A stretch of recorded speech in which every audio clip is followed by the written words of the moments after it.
Jack. Levi. The Book Club from Hell.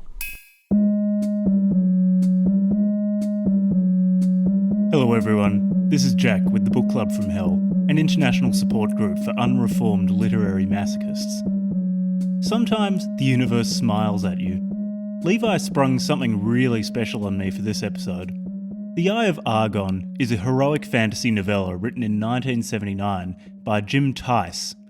Mr. Theis was 16 at the time of writing, and the story is so much better for it. Following the exploits of Grignr the barbarian, this story is a distillation of pubescent male fantasies. Unbridled violence used to solve every problem, with passionate but meaningless sex to reward each problem solved. What really brings this story to life is the prose. It's so over the top that it passes through overwritten territory and emerges on the other side in some place unforgettable. Levi and I are far from the only ones to have enjoyed this novella. Since being first published in OzFan 10, the Ozark Science Fiction Association's fanzine, it has attracted attention for its unforgettable characters and beyond purple prose. Apparently a fixture of science fiction and fantasy conventions, participants read aloud from this text, competing to see who can make it furthest into the text without laughing. What many of this work's critics miss, however, is that no matter how absurd the prose and how paper-thin the characters, this remains an unquestionably entertaining piece of writing, something desperately rare in the world of literature. So, friends, roll for initiative and enjoy. I really enjoyed this one. This might be the first thing for this podcast that I actually enjoyed reading. It's so dumb. I didn't know what to expect. It's so bizarre. I went in totally blind. I didn't know what the Eye of Argon is. And apparently it's notorious, at least in quite a niche crowd. Extremely niche crowd.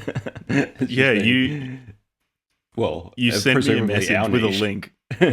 Yeah, you sent me a link linking to this, and I just opened it and started reading.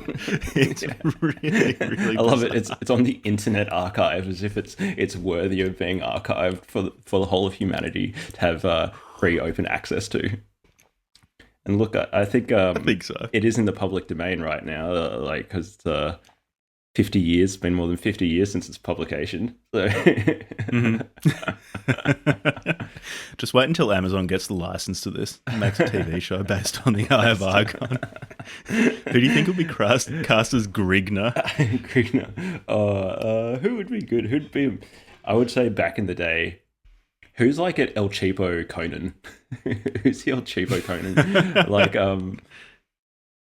Maybe the guy who lost to Arnold Schwarzenegger in Pumping Iron, Lou Ferrigno or something. Wasn't he the Hulk? Yeah, he was. I'm pretty sure they painted him green and made him the Hulk. Green, yeah. Yeah, it would need to be some sort of bodybuilder. Yeah. Oh, Ronnie Coleman or Kai Green.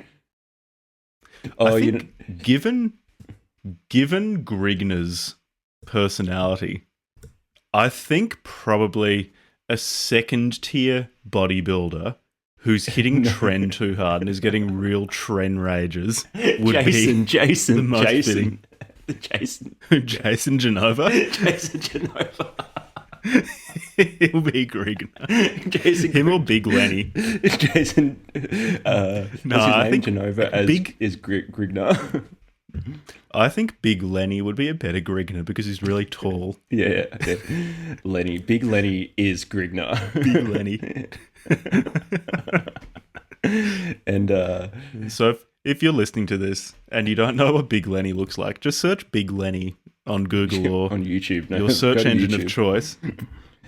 Watch look at what Jason. is Big Lenny and come back just so you can have in your mind what Grignr looks like. Distended gut. So much GH abuse. He's the Tom Platz of abs.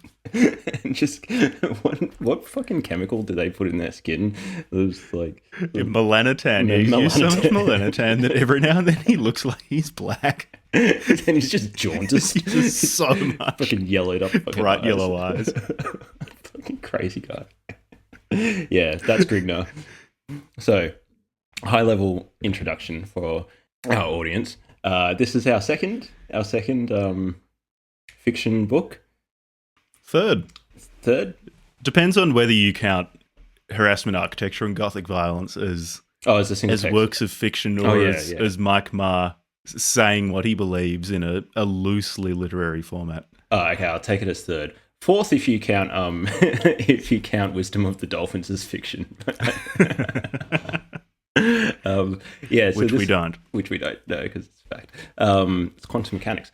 Yeah, so basically I was just scrolling through Amazon trying to find just a weird book to send Jack. And I stumbled across The Eye of Argon. I was like, okay, what do the reviews say? And some of them were like, this is just horrible. And some of them were like, this is the greatest thing ever. This is so bad. It's like The Room of fantasy fiction. It's so bad. That's not an unfair comparison. There's a group of people who just get off on how bad it is. And it was written by this guy, I don't know how to pronounce his name, Jim Theis. Jim Theis, Theis. He wrote it when he was 16. So I think it's important to bear in mind, while reading through it, it was written by a teenager. It was written by a child. And that in itself is impressive, because how many 16-year-olds sat down and wrote, well, it was 27 A4 pages or something? 27 pages of it's a short story. Little short story. Yeah. How many adults have done that? So I haven't done that. Yeah. The story is pretty ridiculous. But at the same time, we need to bear in mind it was written by a kid. It was written by a high school student. He's playing too much D&D. Why did he stop? This is the only thing. If you look up his name, if you just type Jim Theis into Google, his name, he's listed under author, and the only book next to his name is The Eye of Argon. Imagine this is your Apparently legacy. He wrote another short story on the internet, which I hope he did. I think he wrote another short story, but if he did, I'd probably read it. I really enjoyed The Eye of Argon. This is not a hoax.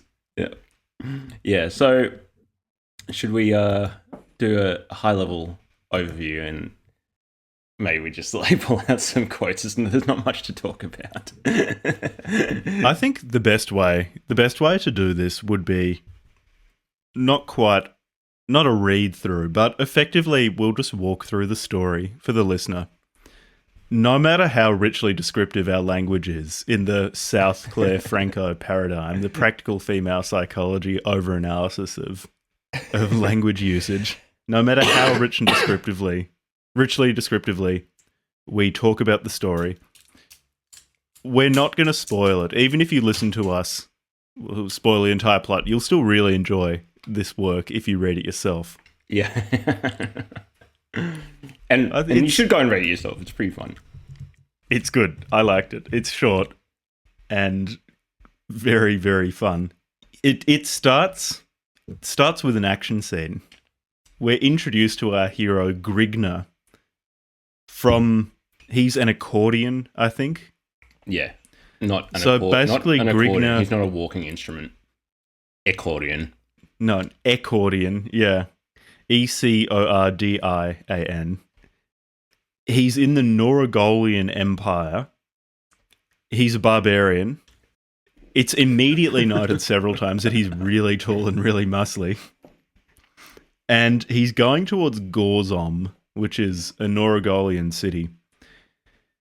He's on his way to Gorzom, there's a bit of background, because he was in the Sumerian city of Grignr. But because he was too wild there, because he slept with too many women, killed too many people, he had to leave. And this will be an ongoing theme for Grignr. Grignr is... Jim Theis, I'm sure, saw Grignr as really cool. Grignr is just a massive fucking liability. I went back through the book. I don't think there's a male character he meets whom he doesn't kill. I think he kills every male character he comes across and cracks on to every female character he comes across. Like this, He's just a this menace. guy is just a walking wrecking ball. He's just such a dysfunctional human being. Walking around He's just getting into reflexively violent, a borderline sexual predator, or would be if all of the women in this book didn't love his advances. Yeah. The guy's just unhinged. Completely maladjusted. He's what a 16-year-old would like to be able to act like. Yeah, exactly. But anyway, the story starts with Grignr killing 3 mercenaries. I'm not sure why. There's no reason stated. It's just they're in straight into open combat. Yeah. He just starts chopping off people's heads. He loves decapitation. He cuts off some heads. I think he rips off a head with his bare hands. And I'll give a quote to give you an idea of what reading this story is, because what makes this story special is the prose. It's actually not badly paced. It's quite snappy and quite fast, which is impressive for a 16-year-old to make a story move like that. In terms of the plot, there are a few oddities, but it's not disastrous. What really makes this story is his prose. So when I wrote them down, because it's full of weird spellings and things like that. Initially, I tried to render those faithfully in my notes, but eventually I couldn't be bothered and just started spelling everything properly. But yeah, here we go. So he's just killed some of these mercenaries. Grignr's emerald green orbs glared lustfully at the wallowing soldier struggling before his chestnut-swirled mount. His swirling voice reverberated over the dying form in a tone of mocking mirth. You city-bred dogs should learn not to antagonize your better. Reining his weary mount ahead, Grignr resumed his journey to the Noragolian city of Gorzom, hoping to discover wine, women, and adventure to boil the wild blood coursing through his savage veins. So this is a man not averse to adjectives. I find his descriptions of eyes are consistently excellent. He very rarely calls them eyes. They tend to be orbs or spheres or... And he... What's a good analogy? You know, like that Middle English way of speaking, or that a bad fantasy game. You know, like Morrowind, or or even what's it? The Princess Bride or something. So the first bit of text dialogue, some mercenary says, "Prepare to embrace your creators in the Stygian haunts of hell, barbarian. Only after you have kissed the fleeting steed of death, wretch." Have you noticed too, they all call each other sluts? Yeah, he doesn't. It's a really common insult. Everybody's a slut. He calls the priest a slut. Damn you, barbarian. Thou hast need to occupy your time, barbarian, questioned the female. Before he gets to the tavern, though, I found a quote about why he was kicked out of Kryn, the Sumerian city. So, the trek to Gorzom was forced upon Grignr when the soldiers of Kryn were leashed upon him by a faithless concubine he had wooed. His scandalous activities throughout the Sumerian city had unleashed throngs of havoc and uproar among its refined patricians, leading them to tack a heavy reward over his head. He had barely managed to escape through the back entrance of the inn he had been guzzling in as a squad of soldiers trounced upon him. After spilling a spout of blood from the leader of the mercenaries as he dismembered one of the officers' arms, he retreated to his mount to make his way towards Gorzom, rumoured to contain hoards of plunder and many young wenches for any man who has the backbone to wrest them away. He's a walking liability. He's just like assaulting people. And he's like, I'm going to go to the next town and cause some havoc there. Gorzom. I feel like Gorzom is a real anti-hero because he's really not a likable person at all. But he's presented in this story as just the coolest person imaginable. Yeah, this is if you've ever played D&D, this is like who every barbarian character wants to be. He just like rolls around, walks into a tavern, just starts punching people. he rolled like an 18 for strength and like a 2 for wisdom. Yeah. even though he had 3 dice. Grignr's not the smartest guy. Right. So, in the second chapter, he gets to Gorzom. Yeah, and he goes into a tavern because he likes his drink. This is what you do when you're in a high fantasy setting. You go into taverns.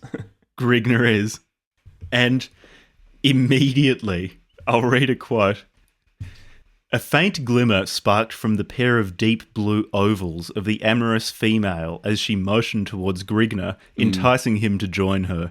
The barbarian seated himself upon a stool at the wench's side, exposing his body, naked save for a loincloth, brandishing a long steel broadsword, an iron-spiraled battle helmet, and thick leather sandals, to her unobstructed view. So this dude's just walking around in a loincloth and a helmet.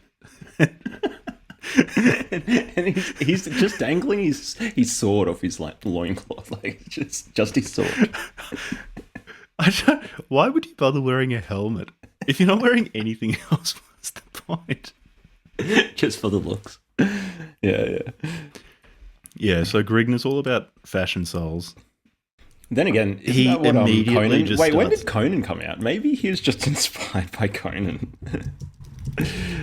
Barbarian original film. Yeah, so Grignr just immediately starts having his way with this woman. He says, "You make love well, wench," admitted Grignr as he reached for the vessel of potent wine his charge had been quaffing. But then disaster strikes, because a soldier bursts in and tells Grignr that this woman, whom Grignr has found, is actually the soldier's woman.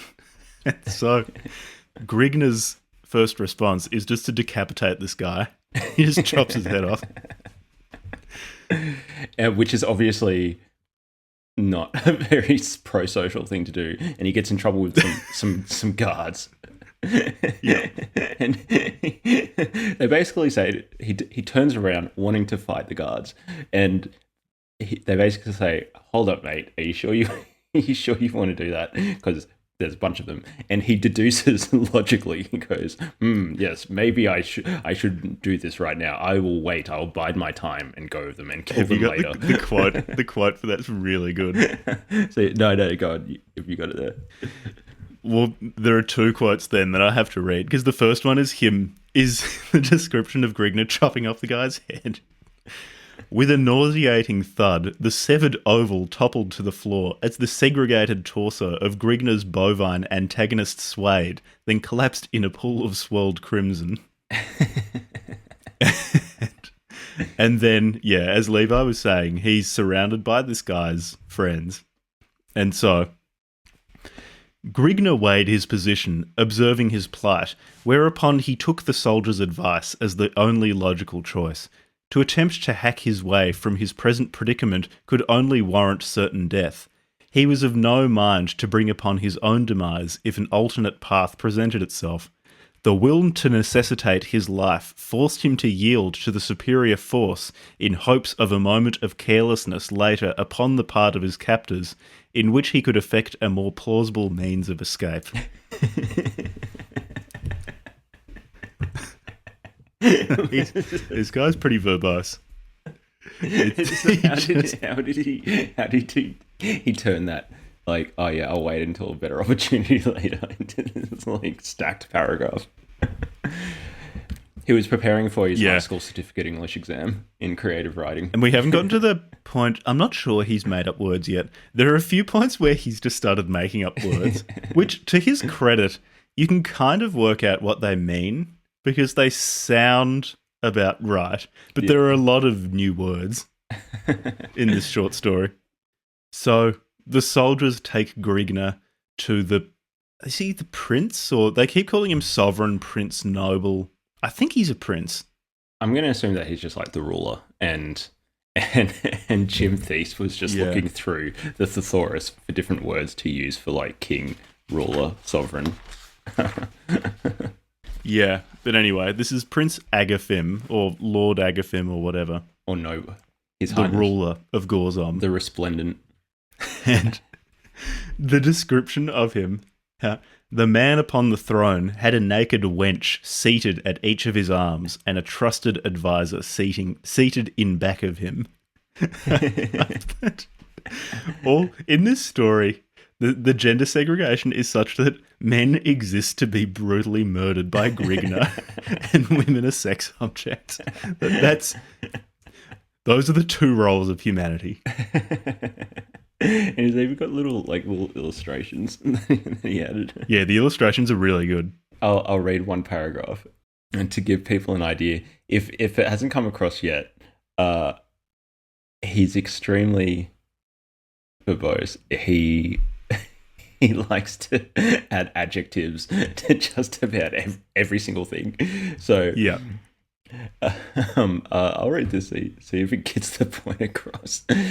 At each corner of the chamber, a guard stood at attention, with upraised pikes supporting their hands, golden chainmail adorning their torsos, and barred helmets emitting scarlet plumes enshrouding their heads. The man rose from his throne to the dais surrounding it. His plush turquoise robe dangled loosely from his chunky frame. His plush turquoise robe dangled Chunky loosely frame. from his chunky frame. He got like 4 adjectives in there.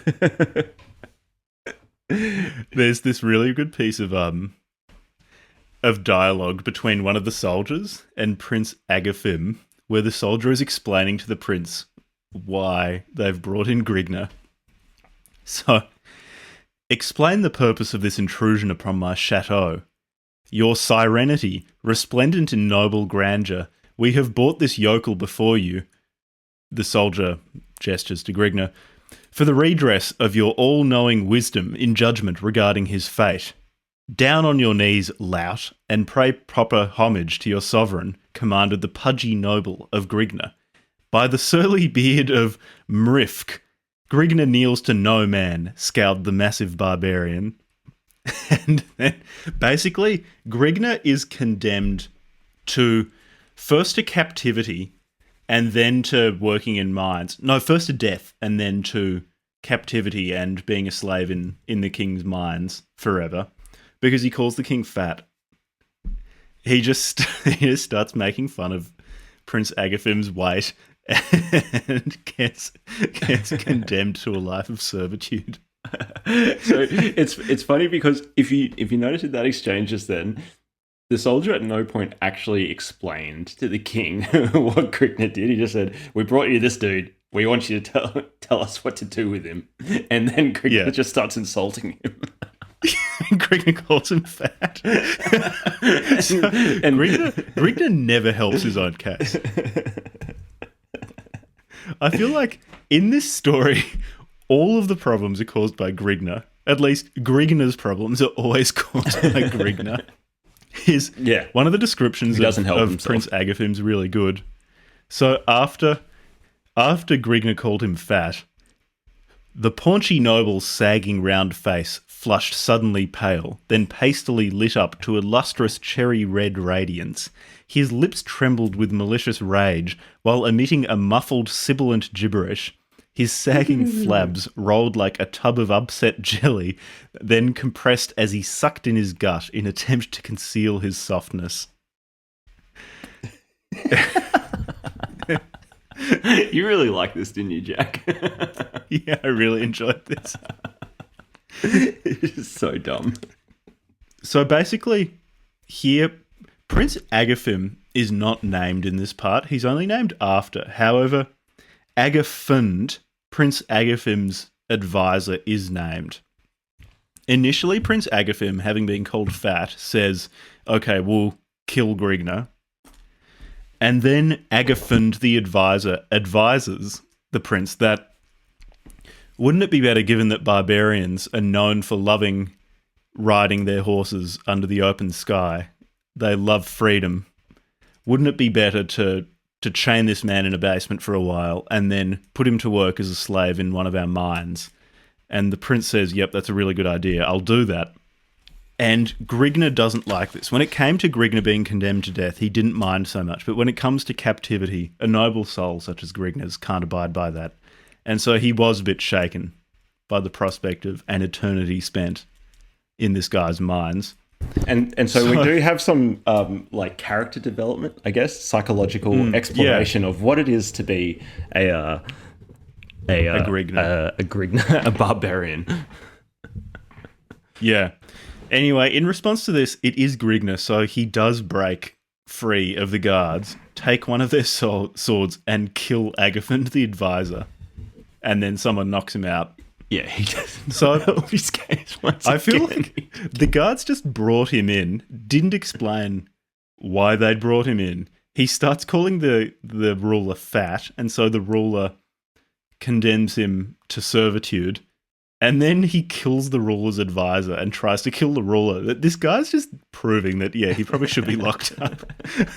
I feel like so far, Prince Agathon's just made the right decision. Yeah, we don't want this guy running around. It's like Agathon's presumably the bad guy in Jim Theis. Yeah, and he's certainly presented as the bad guy, and he's made much more dislikable later. But at least so far, he seems like the most sensible person here.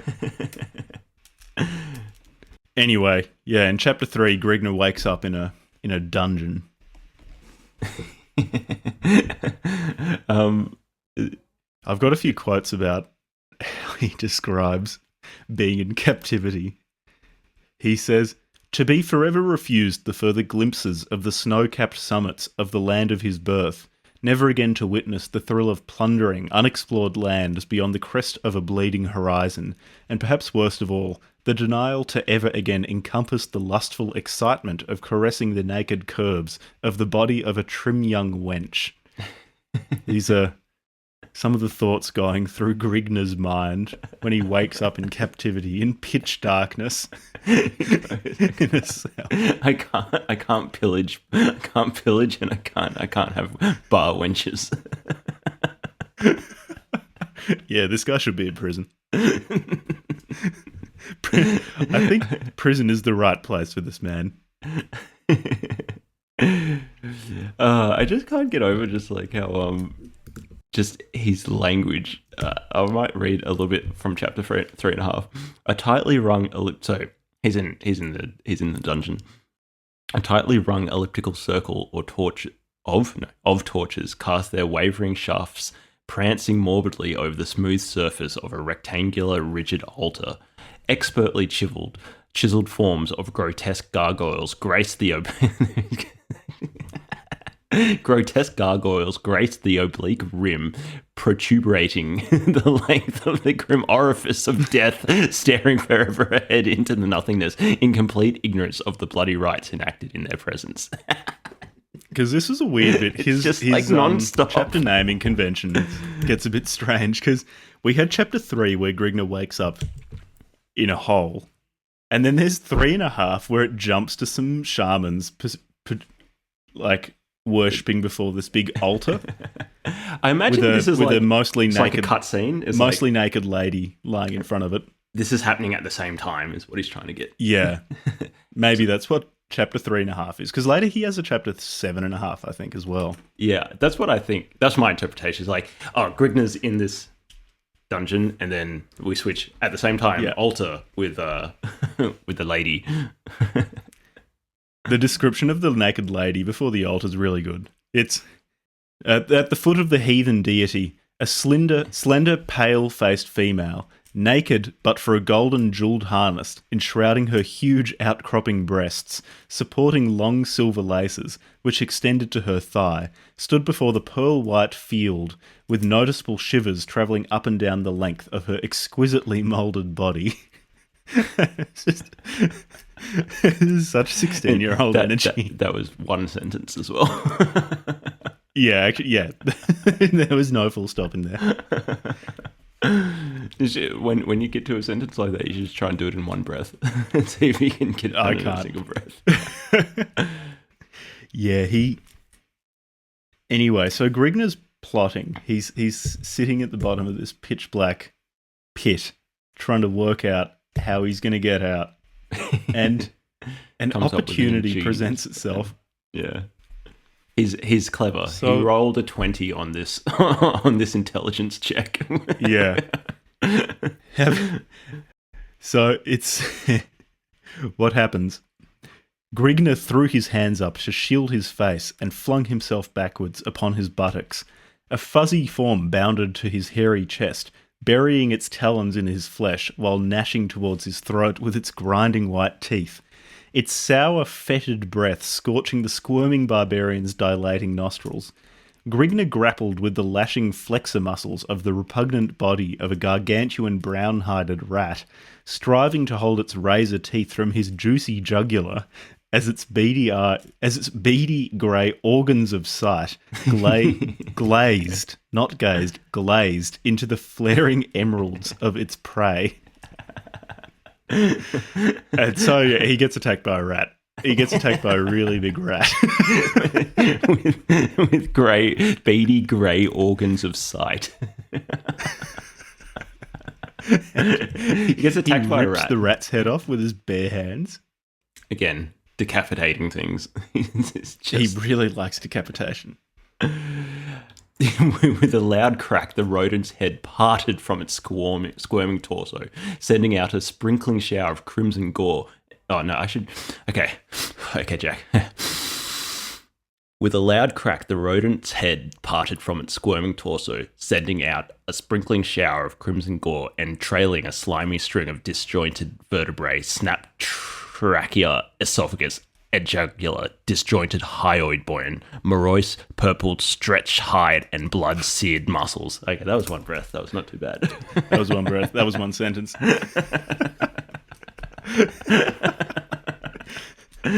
And this has a passing interest in anatomy, mammalian anatomy. Yeah.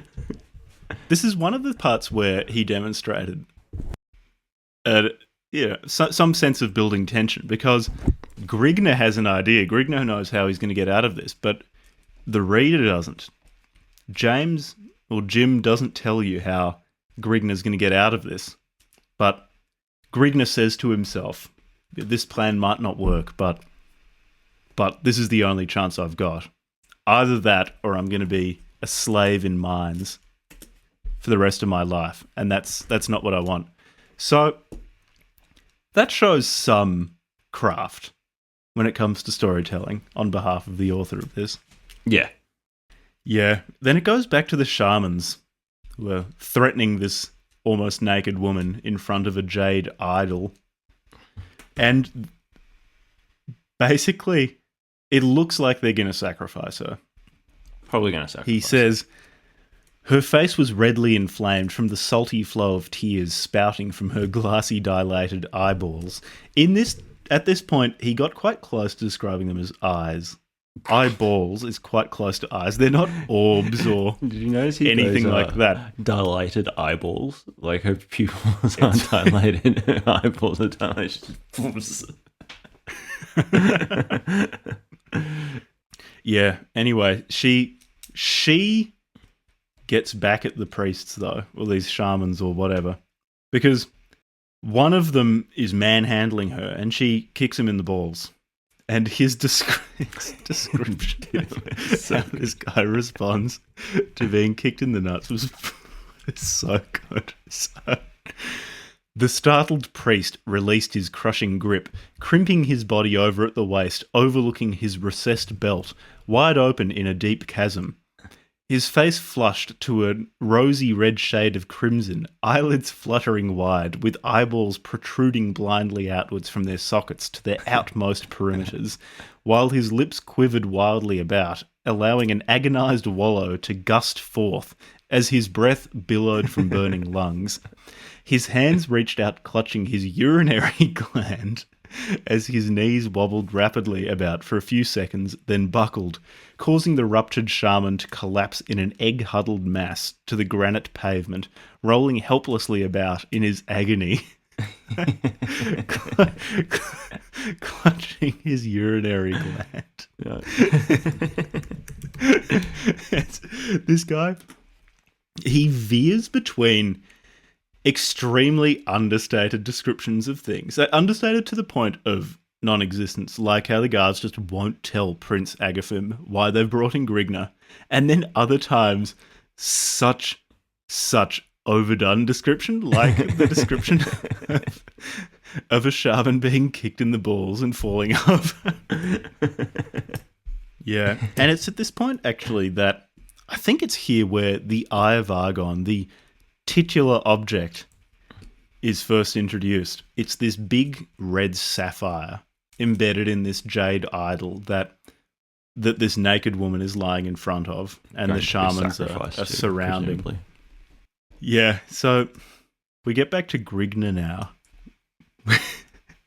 where he escapes. What happens is the soldiers throw down a rope to Grignr, and Grignr climbs up the rope. Take hold of this rope, said the first soldier, and climb out from your pit, slut. They're always calling each other slut. Grignr's a slut, the guards are a slut, like the priests are a slut, the king's a slut. The king's a slut. I wonder whether it's because this guy read an older book where that was an insult, like a much more common insult. Yeah, I wonder. Maybe, I mean, it was the 70s. Maybe it was Is it an inherently sexual insult? I assume it is. I would have thought so, but I don't know the etymology and history of the word slut, unfortunately. It's one of my many failings. Anyway, Grignr gets out of this pit, and the guards say, "Oh, I really like this bit. This was further character development of Grignr, demonstrating that Grignr's a big scary man." Because the guards kept saying amongst themselves, "Well, you better tie this guy's hands really tight because he's really big. He's really muscly. He's a really scary looking guy." And Grignr escapes by slashing one of the guards' throats with the pelvis he took from the rat. He took the pelvic bone from the rat and sharpened it and stabs one of the guards with it, and then strangles the other guard. And that was his brilliant escape plan. His escape plan was just to kill the guards. using the weaponized bones of a rat. Yeah. That's pretty clever. Come on. Got to give him that. He's not just a pretty face, mate. Old Grignr. Let me see. Anyway, yeah, he puts on one of the guards' uniforms and starts wandering around Prince Agathim's castle, or chateau. He calls it a few different things. Again, I think he just looked in the thesaurus and it's just like synonyms for castle. Chateau. Yeah. Maison. Probably. And again, it's a 16-year-old boy doing all of this, so he can write a story. So I'm quite impressed. He put in a lot of effort. I think it's and I mean it's the famous. Story it's is weirdly really famous. It's really fun to read because it's just bonkers. The language in the story is just bananas. Anyway, so Grignr goes into what looks like a storeroom and then springs a trap there accidentally, except he dodges it. Because he's Grignr. He's Grignr. It's like the description. He took a subclass in Rogue. The description of Grignr's ability in evading the trap is really good. If not for his keen auditory organs and lightning-steeled reflexes, Grignr would have been groping through the shadowed hell pits of the Grim Reaper. He had unknowingly stumbled upon an ancient, long-forgotten booby trap, a mistake which would have stunted the perusal of longevity of one less agile. We just get the overwhelming sense that Grignr is a force to be reckoned Grignr's- with. He's not a normal human. It's just a force of nature and a malign force as well. All he does is run around killing people. A malign force of nature is the greatest anti-hero. I want there to be a Grignr film made. Don't you reckon that would be so good? Make a video game of Grignr. Grignr video. I think Grignr would actually be quite a suitable video game protagonist because most games try to make you like their character in cutscenes by making them look cool or make them witty or something like that. But then in gameplay, they'll kill hundreds of people. They're just mass murderers. So I feel like Grignr would actually be a very good fit for a game because just inherent to being Grignr is this unquenchable thirst for violence. He just does not stop. He just loves being violent. So there'd be no dissonance from that perspective. There should be a Grignr game. There probably is, actually. When you consider the overlap between people who go to fantasy book conferences and people who make games, there probably is at least one Grignr game. God, wouldn't it be fun to make video games? I think it'd be fun. No, apparently it's hell. No, I do indie game development. If you don't have to worry about it as like a financial thing, just do it as a hobby. I reckon it'd be fun. Make your own little worlds. Maybe make Grignr. It's fun. Playing around Grignr game. Unity is fun. You could probably at least make a Quake mod. Or do you a reckon Doom we 2 could mod. start a Kickstarter? A Kickstarter to fund the development of of a Grignr game. Get like sometimes these Kickstarters blow up for these indie dev games. I was watching, and we can just disappear with the money.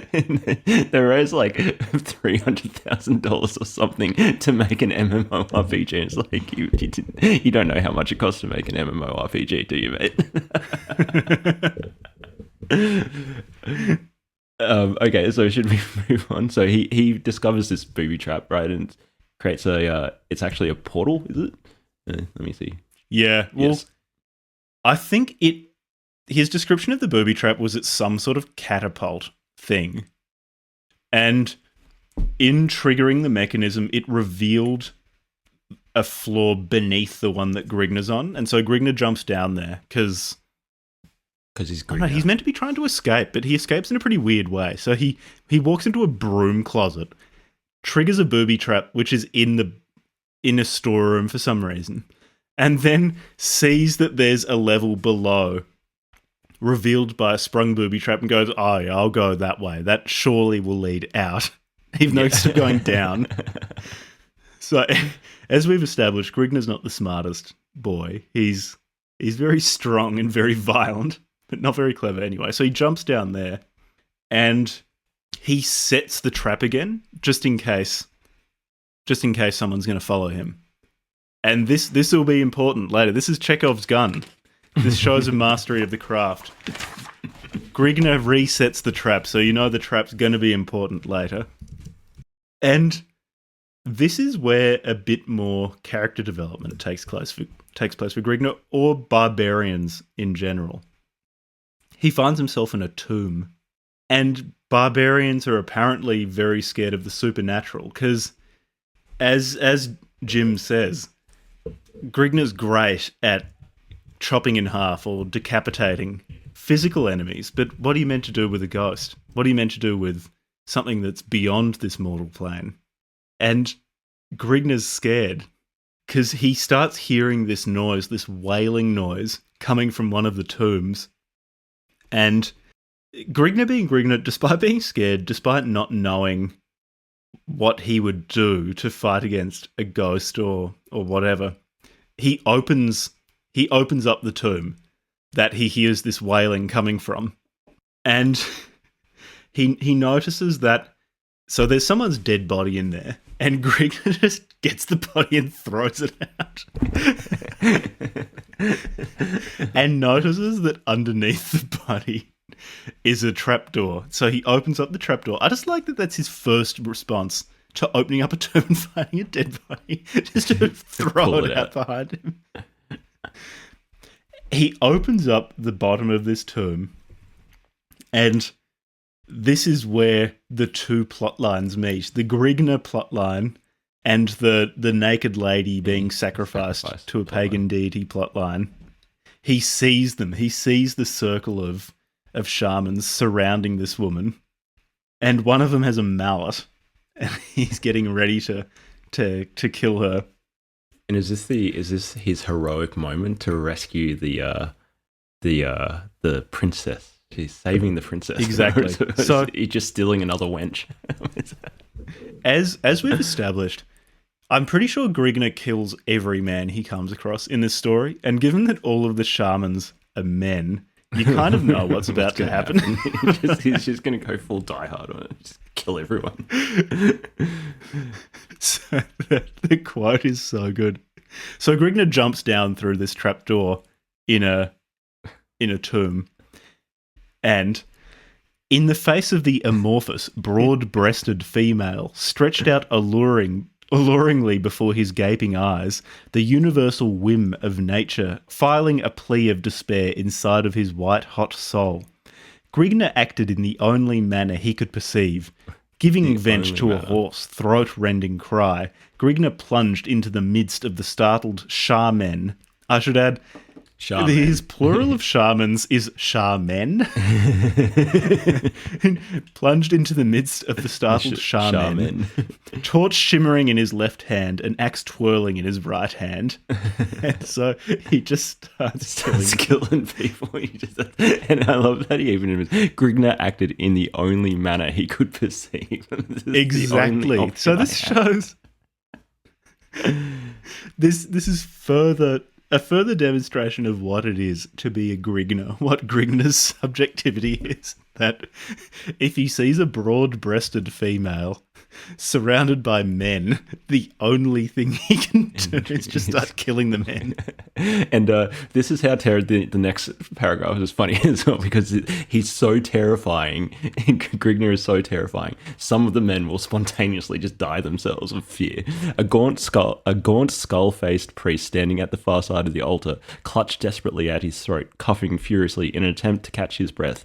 Lurching helplessly to and fro, the acolyte pitched headlong against the gleaming base of a massive jade idol, writhing agonizingly against the hideous image, foam flecking his chalk white lips. The priest struggled helplessly, the victim of an epileptic seizure. So just the sight of Grignr coming at you. And the guy have a seizure and just die. No, he doesn't die. This is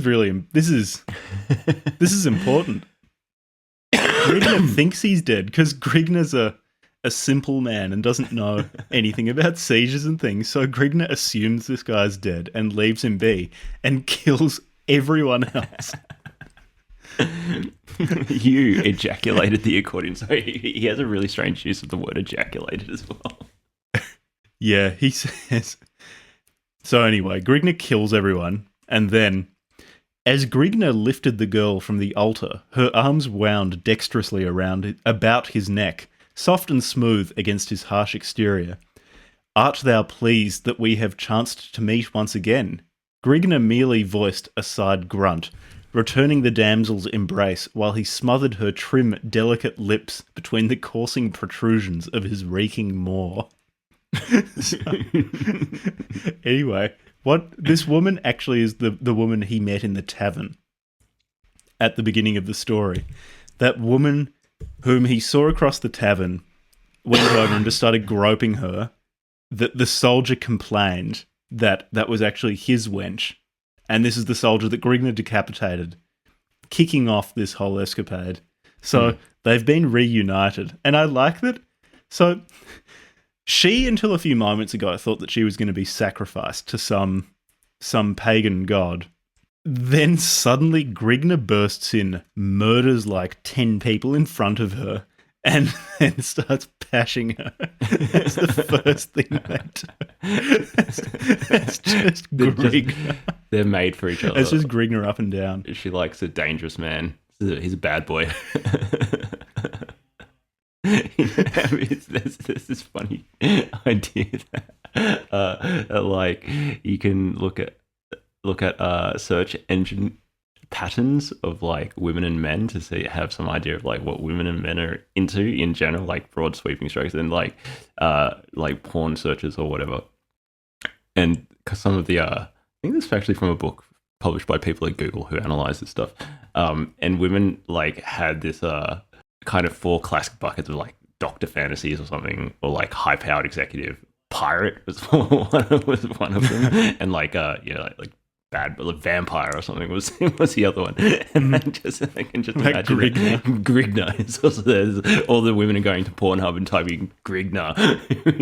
Some Grignr porn. I want to see him slaughter some pagan priests and take me by the arm.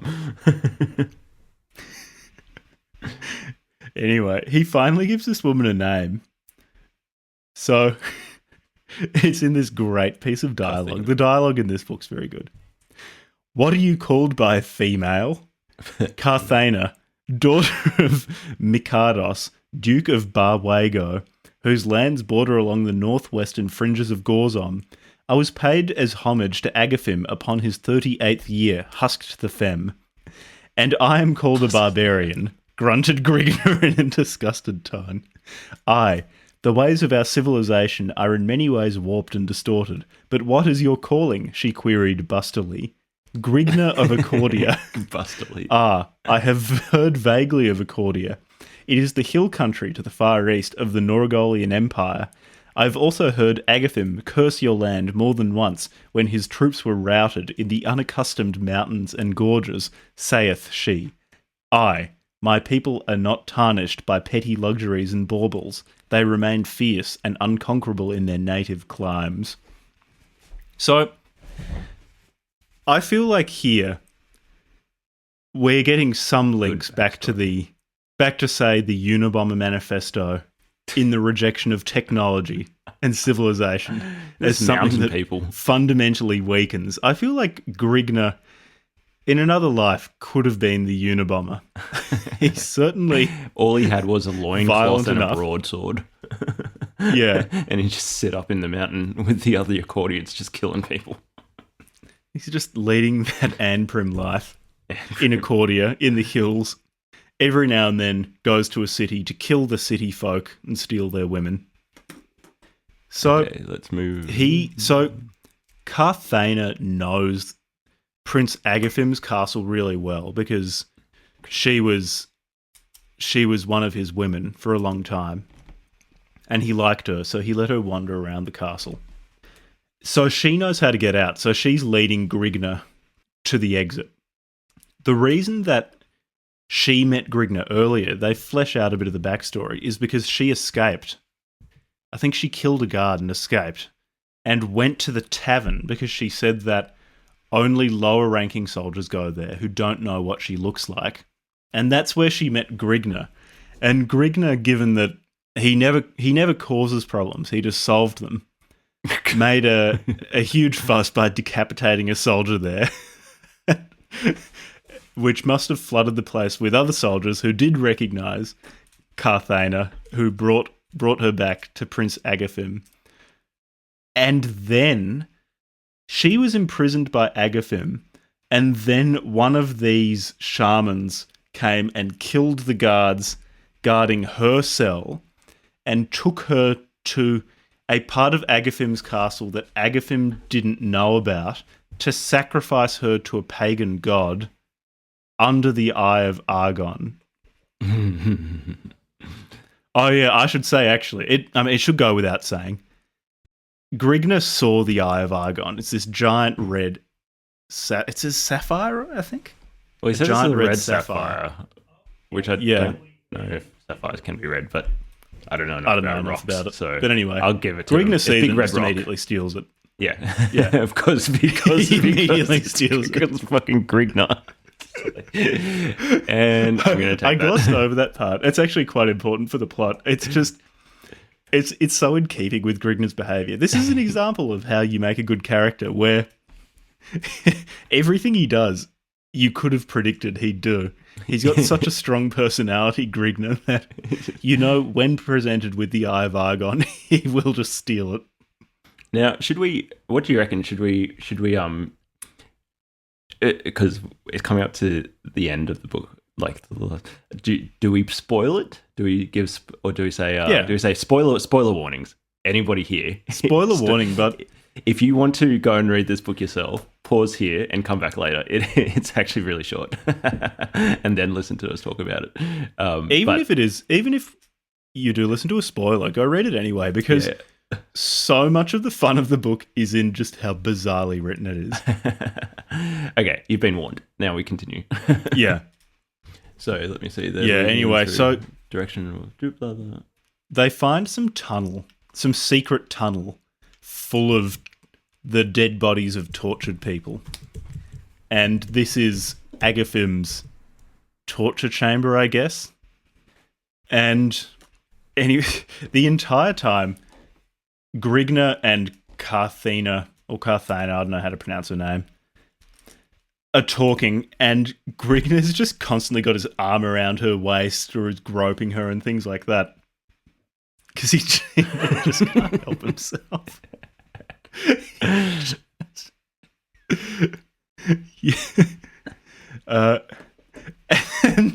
actually, he complains about women talking too much.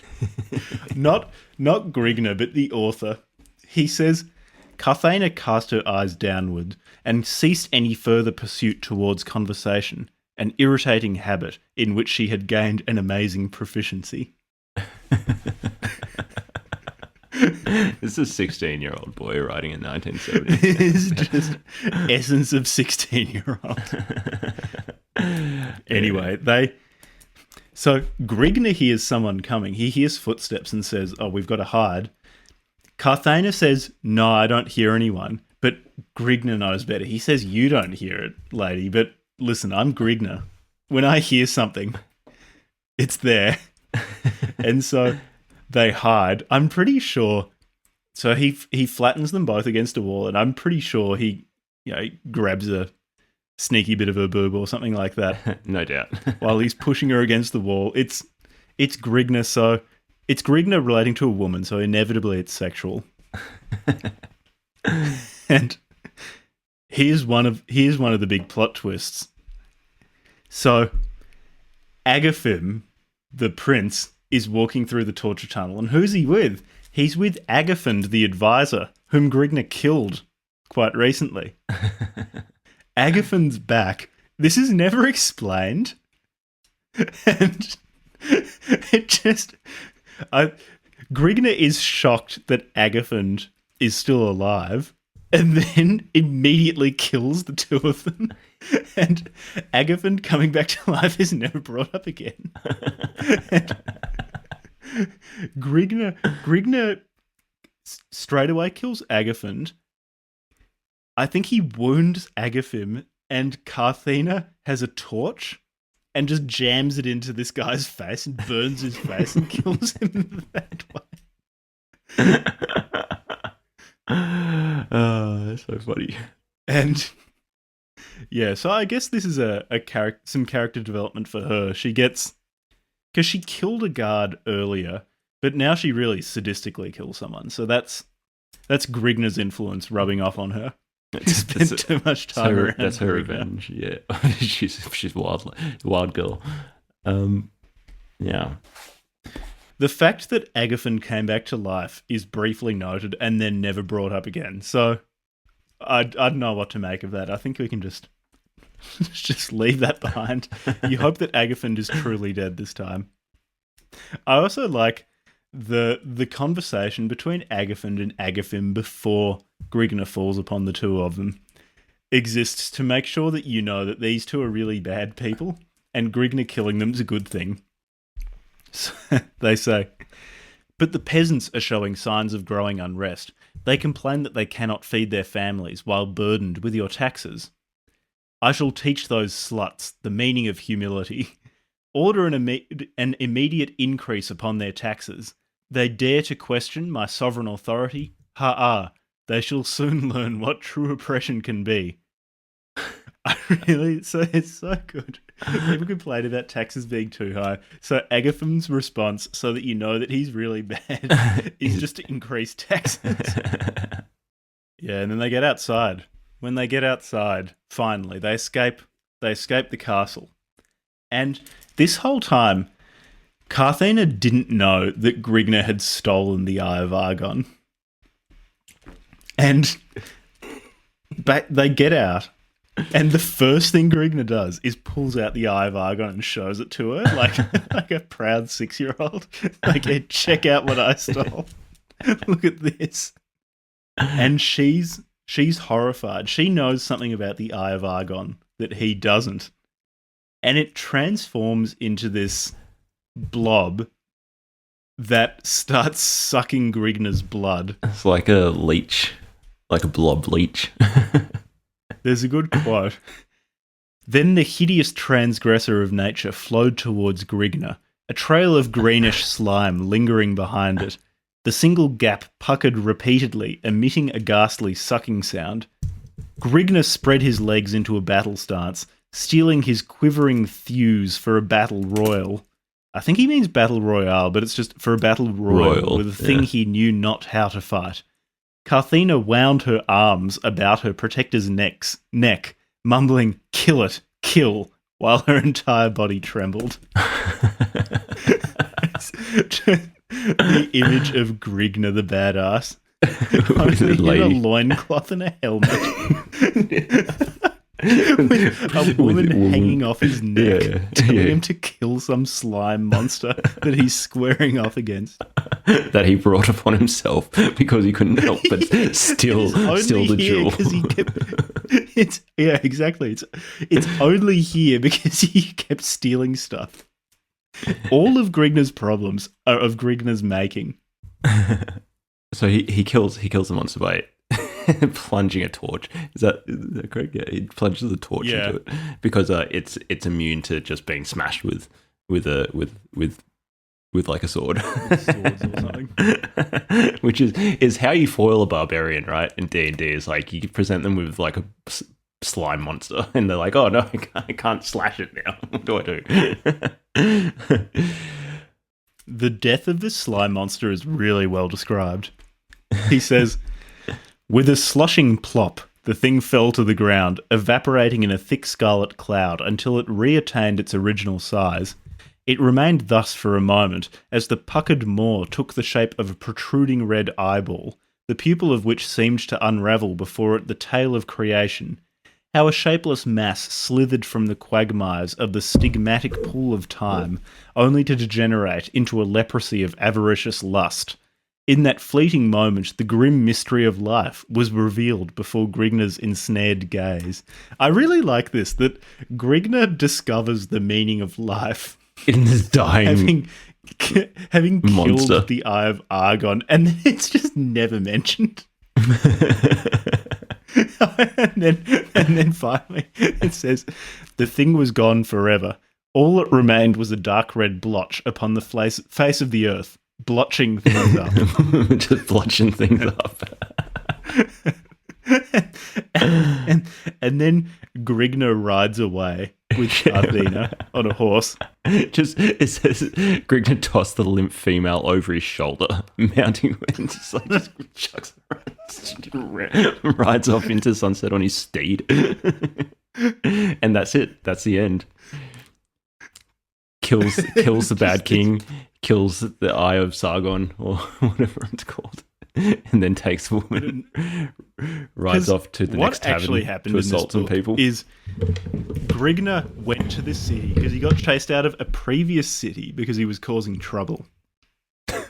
He kills a bunch of people that he meets outside the city, goes to this city, starts trying to have his way with a woman, decapitates a guard, gets sent to prison, kills a bunch of people in prison, finds some secret cult of Argon, kills everyone else there, kills the king, the Eye of Argon, which turns into a monster. He kills that too, and then just rides away, probably to cause problems somewhere else. He's probably going to go to another city, do exactly the same thing again. Oh, I totally forgot about the epileptic priest. You know, the one who had a seizure when he saw Grignr. Yeah. Anyway, yeah. Grignr didn't kill him because he thought that guy was dead. And so when he and Carthena were